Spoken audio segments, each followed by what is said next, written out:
Guess who just wasn't recording for showing you an entire project? Oops, that's me. You probably can't see me in the dark, but hi, it's me. I had wanted and didn't get to show you the actual work on, so I guess I'll have to explain instead. So here we are. It's nighttime. It's January 6th, and the temperature is currently 36/2. Cold. Not freezing, but cold. And what I wanted to show you was that up until just now, all of my kitchen scraps were just like spread across the ground here. It was a big old mess. And metal shovel on cement does make a bad noise, so hey, you know, you got spared that, I guess. So I took the wagon and the old recycle bin, because we upgraded to different recycle bins, and I dumped about the first third, probably to here, of wood chips. I want to do some experiments to see if there are ways that I can make my new start of compost cleaner. Because this has always been, you know, something that gets dug up into, but before we had the great compost sifter collapse of, I don't know when that was. You remember the Leaning Tower of Composta? Well, I had to empty it out because there was something stuck in its flow-through design and it gotten caught on these cuts and stuff. I tried to compost a bag and I learned something. Something I learned. Ooh, this is actually really, really important. Hi, Rooster. That a lot of people might not know, because I sure didn't, is that biodegradable plastic is not the same as compostable plastic. Compostable plastic is plant-based plastics. Corns, hemps, stupid alarms going off in my pocket that I can't get to turn off. Corns, hemps, sugarcane waste, all kinds of stuff like that can be turned into plastic-like materials, and they do require high heat to compost because they don't break down easily. That's true of the compostable plates that are kind of like paper too. They do have a plastic-like coating to make them waterproof, and that is usually some sort of corn or starch-based plastic-ish coating that needs high heat to break down.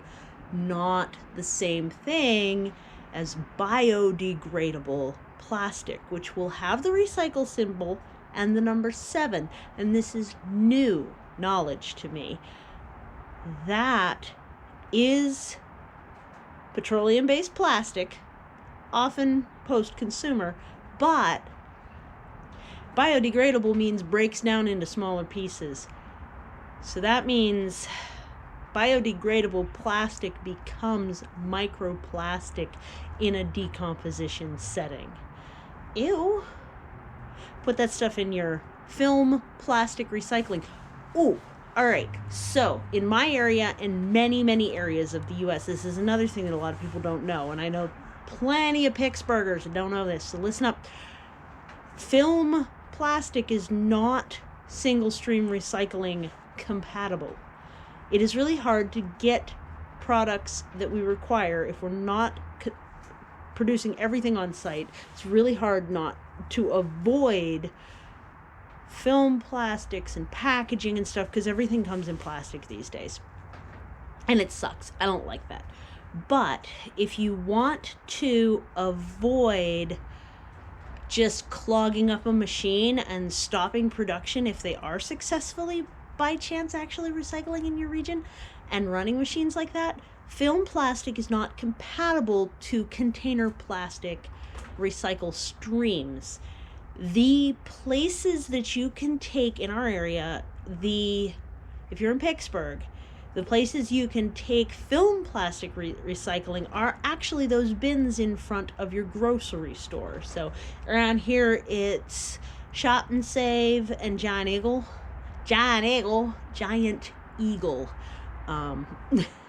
You want to hear my real accent? I don't know. It's a thing.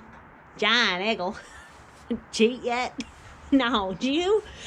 It's so close to Southern, it's ridiculous. It's just got a lot more nasal to it. So, yeah, that's Pittsburgh for you. We're a cold South. So, it's good to know. Film plastic is recyclable through film plastic recycling programs. Check if that is a program that's available in your area. Has to be clean, can't have stickers on it because the paper will just ruin a whole batch, etc., etc. Secondarily, compostable plastics won't have a recycle symbol with a 7 on it. That is a biodegradable plastic, which is, instead of being something that's actually good for the environment, it is instead, it's actually microplastic in a cohesive form. It's future tense microplastic is what it is. Ugh. So keep that in mind.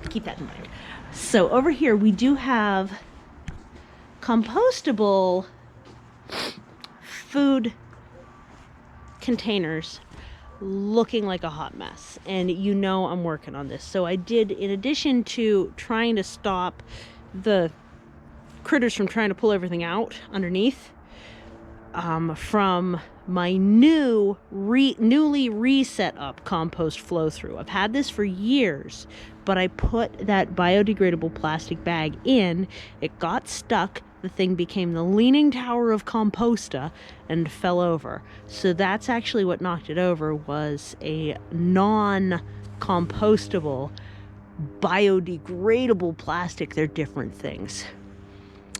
And so I set it back up, but new compost, the critters make much more of a mess with it. They because the food scraps are all the way at the bottom. So I'm playing around with some ways to reduce the mess factor of getting my compost systems upgraded to a larger scale of compost. So I just brought over this big pile of wood chips here, and the first third of that is wood chips there.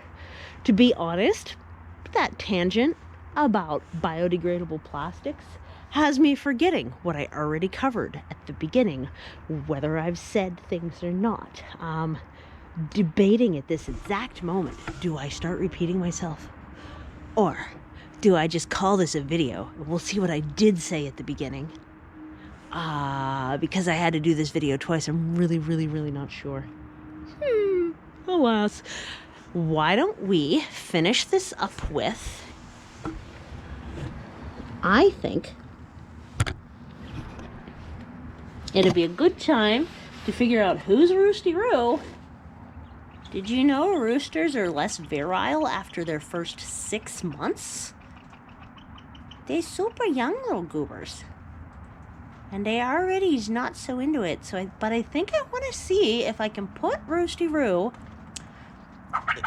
yes you, in with the hens.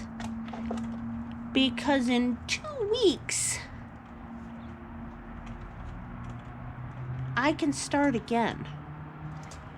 And the rooster needs some time to warm up to it, and Roosty's really good with the hens, at least. Whereas the younger ones are a little more rough, and Dooster got real into it. Too much.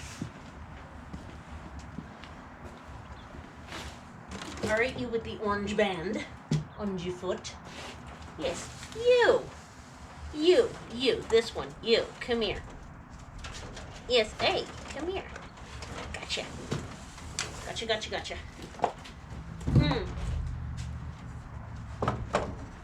If you want a quail to be less likely to escape from your hands, make sure their feet are out of your grip, because oh, are they strong. Holy cow, are they strong. So those little feet dangling, that's why. And here in the dark,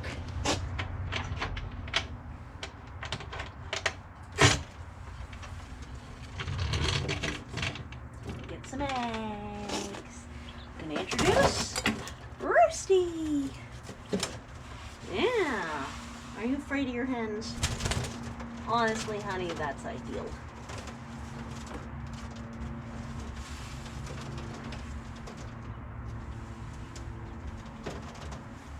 Third one. Where's my fourth egg, friends?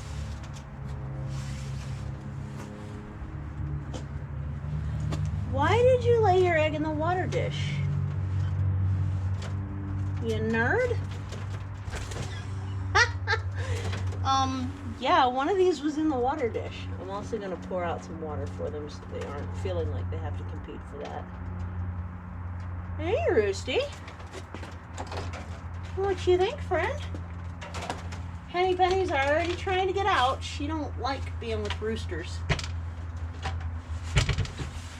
Ideally, I will create a situation where the hens that really, really don't like roosters just stay in the rooster hutch when the rooster's in with the hens. Well, good luck, yins. Oh, buddy, are you getting after him? Yep. All right. Have a good night, everybody. Hope you're doing well. Take care. Bye.